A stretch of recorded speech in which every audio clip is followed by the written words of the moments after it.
ओम श्री गुरुदेवाय नम।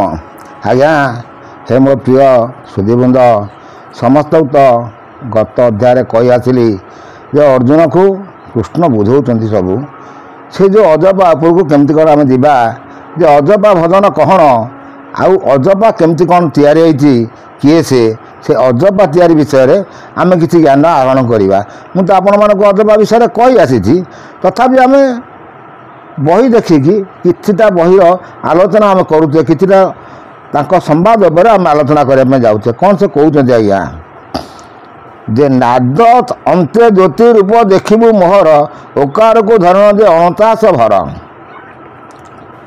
जे से ओंकार भजन को कहते जे ओकार ओंकार धरण जे अणचाश भर जे अणचाश घरे ताको भरिकी जदि तू रखिबू ताले जाइकी मोर दर्शन को आसबू कौन कहते से अमर शिखर मत गज बंदी करी ओकार को धरी सीना ब्रह्म दंड धरी दे तेणु ओकार को धरिकी तू उठिकी आसिले जाइकी मोर रूप को पाइबू ओंकार विष्णु उत्पत्ति हंती सीना पंच आत्मा एक होई ओंकार आत्मा जे ओंकार विष्णु जात होती मुझे आपण मन कही जे स्वयं जे आदिशक्ति जे आदि अनादि जे परमात्मा तांको पाखरु ब्रह्मा विष्णु महेश्वर जात होती से कथा कहते ओंकार विष्णु उत्पत्ति हंती सीना पंच आत्मा एक होई ओंकार जाना जे जागिला जोगी मानक नथिबटी भय जो जोग साधई परम पद थय तो सी जोग कौन साधती से जोग उपर किना आपण किसी कही जा जे अंतकाल से बसती कर ना सब करना से कहते अर्गली ना कि हंस होती नाद शक्तर सहित शक्तिर सहित से हंस महिमा शुण कह पार्थ से जो हंस महिमा से विषय से कहते से हंसटे किए कौन से हंस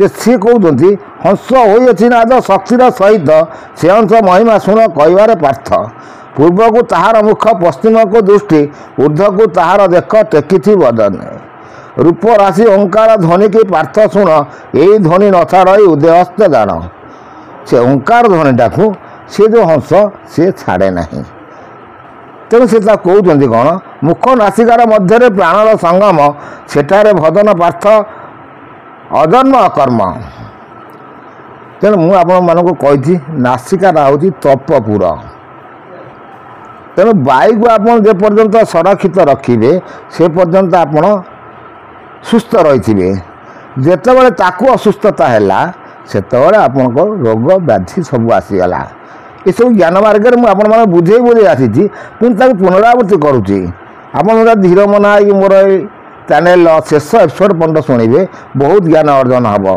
कौन से कहते सेठारे भजन पार्थ अजन्म अकर्म हंसर उपर परम हंसर स्थान हंसर उपर परम हंसर स्थान शिशुभेद पर मंत्र भजन निर्मल भजन सदा दिनर मुकद कहवाक अगतर निश्चल भकति बतन दहिरे नाई कहबीरे पार्थी तोते ताहा तोते कहे महाबाहु हकार घृण जाऊ अच्छी से जीव यही आज्ञा हंसर जो उत्पर से आसला कौन केमती आसला जे हकार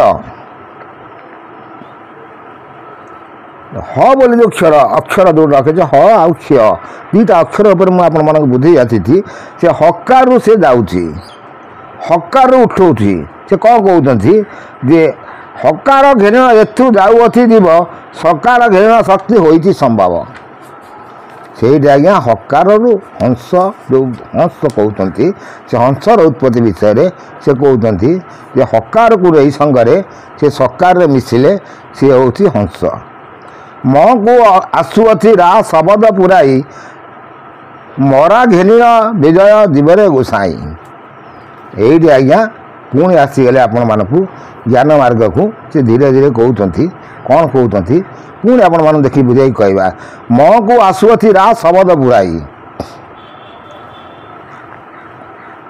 से जो हरु हकार को लेकिन आप सर मिसेले हंस आसला से तो पुणी बोलूँ कौन बोलूँ ना म को आसुअथी रा शबद पुरई से जो शब्द नहीं छुँ से फेरुची कौन से फेरुची बाहर रे बार भितर रे बार बाहर बार ଭିତରେ ବାର ବାରକ ଭିତରେ ଅଛି ତହିଁ ଜାଲେ ବାର ବେନି ସନ୍ଧି ବାର ଭିତରେ ଲାଗିଅଛି ତାହା ତାହା ତୋତେ ବୁଝାଇଲେ ଇନ୍ଦ୍ର ବସ୍ତିରେ ତୁ ଶୁଣ ଏହା ତାହା। ହେ ଇନ୍ଦ୍ର ବସ୍ତି ତୋତେ ଏଇ ବିଷୟ ମୁଁ ବୁଝେଇଲି। ସେ ଯେଉଁ ହଂସ ଯାଉଛି ଉଠୁଛି ହକାର ନୀଳ ସହରେ ମିଶିକି ସେ ହଂସ ହେଉଛି ସେ ପୁଣି ବାସିଲା ବେଳକୁ ସୋ ହଂସ ଯେଉଁ ଆସୁଛି ସେ ତାରି ବିଷୟରେ ସମ୍ୟକ ଆଲୋଚନା ଆମେ କରୁଛେ। ଖାଲି କହିଲେ ହେବନି ଆଜ୍ଞା, ତାକୁ କିଛି ଚିନ୍ତନ କରିବାର ଅଛି, ତାକୁ କିଛି ବୁଝିବାର ଅଛି। ଯେ ରା ବୋଲି ଯେଉଁ ଶବ୍ଦ ସେ କହୁଛନ୍ତି ରାମ, ରାଟି ସୀତା ମଟି ରାମ, ସେ ବିଷୟରେ ମୁଁ ଆପଣମାନଙ୍କୁ ବହୁତ କଥା କହି ଆସିଛି।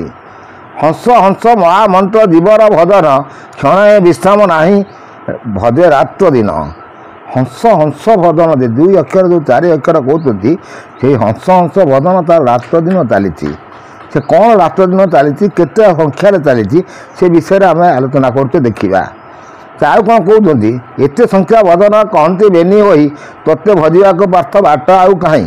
ଅଶେଷ ଭୁବନ ମଧ୍ୟ ଏ ଭଜନ ସାର ଏଥିରୁ ଅଧିକ ନାହିଁ ଶୁଣ ମହାବୀର। ଅଜବା ଅକ୍ଷରେ ଦେଖ ଲାଗିଛି ଭଜନ ଜୁହା ଓଷ୍ଠ ନ ତଳଇ ନକମ୍ବେ ବଦନ।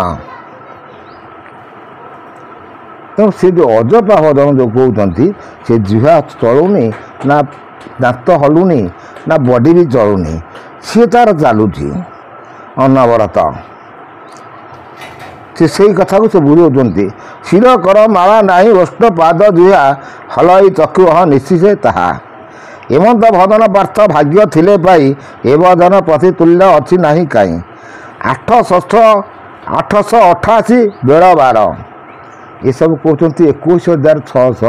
ସେ ଆଜ୍ଞା ସଂଖ୍ୟା ବି ସେଠି କହୁଛି, ମୁଁ ଆପଣମାନଙ୍କୁ କହୁଥିଲି 888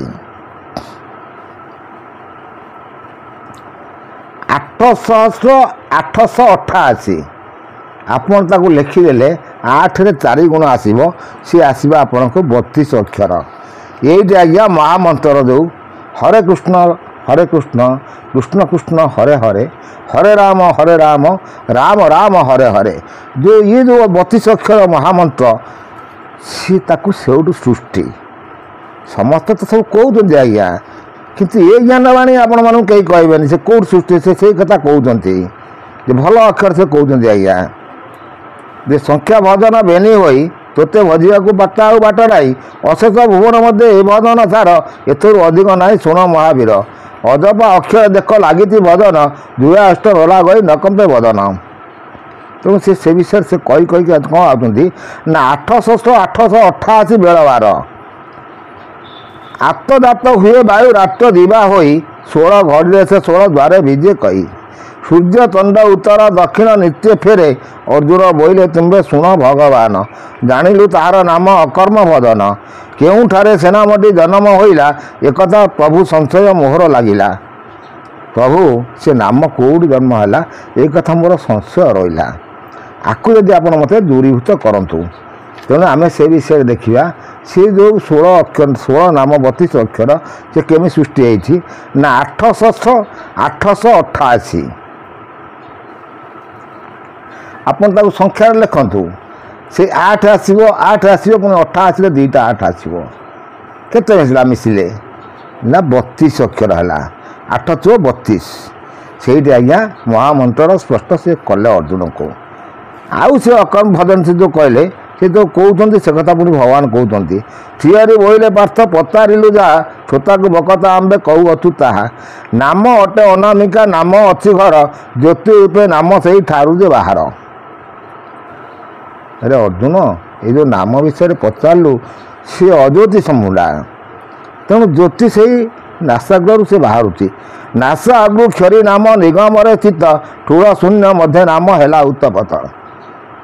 ତେଣୁ ଏଇଠି ସେ ନାମର ଉତ୍ପତ୍ତି ବିଷୟରେ ସେ କହୁଛନ୍ତି। ବହୁତ ସୁନ୍ଦର ଅବସ୍ଥା ବସ୍ତୁ। ପୁଣି ସେ ନାମର କ'ଣ ତତ୍ତ୍ୱ ମୁଁ ଆପଣଙ୍କୁ ନେକ୍ସଟ ଅଧ୍ୟାୟରେ କହିଦେବି।